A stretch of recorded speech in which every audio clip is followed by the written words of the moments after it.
কোরআন নবী সাল্লাল্লাহু আলাইহি ওয়াসাল্লামের সর্বশ্রেষ্ঠ জীবন্ত একটা মুজিজা, আর এটাই একমাত্র মুজিজা যা কিয়ামত পর্যন্ত অবশিষ্ট থাকবে। সুবহানাল্লাহ।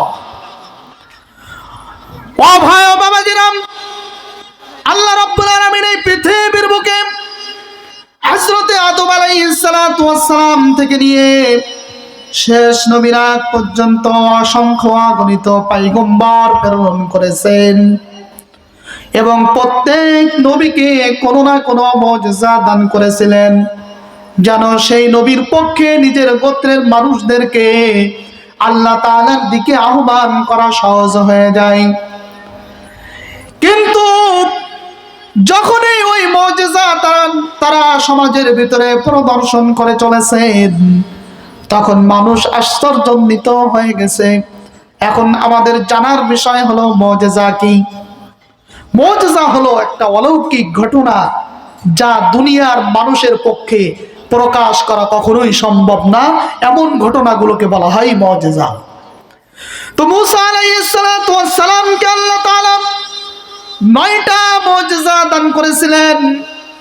আল্লাহ রাব্বুল আলামিন সূরা বনী ইসরাঈলের 101 নম্বর আয়াতে বলেন, ওয়ালাকাদ আতাইনা মূসা 9 আয়াতিন বাইয়িনাতিন ফাসআল বনী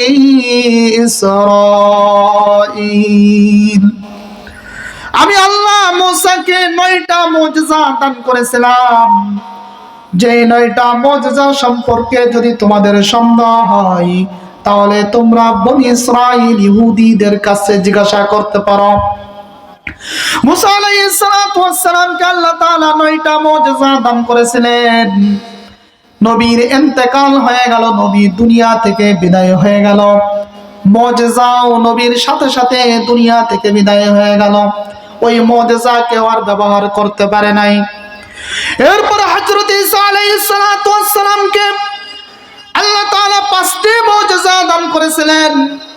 যে 5টি মুজিজা নবীকে যখন আসমানে উঠায় নেওয়া হলো, নবীর সাথে মুজিজাগুলো দূর হয়ে গেল, চলে গেল, বিদায় হয়ে গেল। দাউদ আলাইহিস সালাতু ওয়াস সালামকে 8টি মুজিজা দিয়েছিলেন।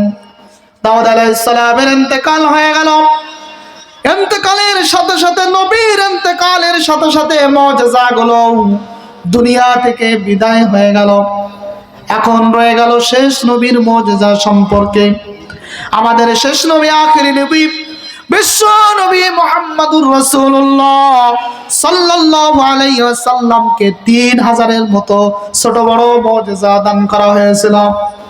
যে মুজিজাগুলোর মধ্য থেকে সবথেকে শ্রেষ্ঠ এবং উৎকৃষ্ট মুজিজা হলো আল কোরআন। আল্লাহু আকবার। এই আল কোরআনের মুজিজা আগেও জীবিত ছিল, কিয়ামত পর্যন্ত জীবিত থাকবে। আল কোরআনের মুজিজা কিয়ামত পর্যন্ত কেন জীবিত থাকবে তার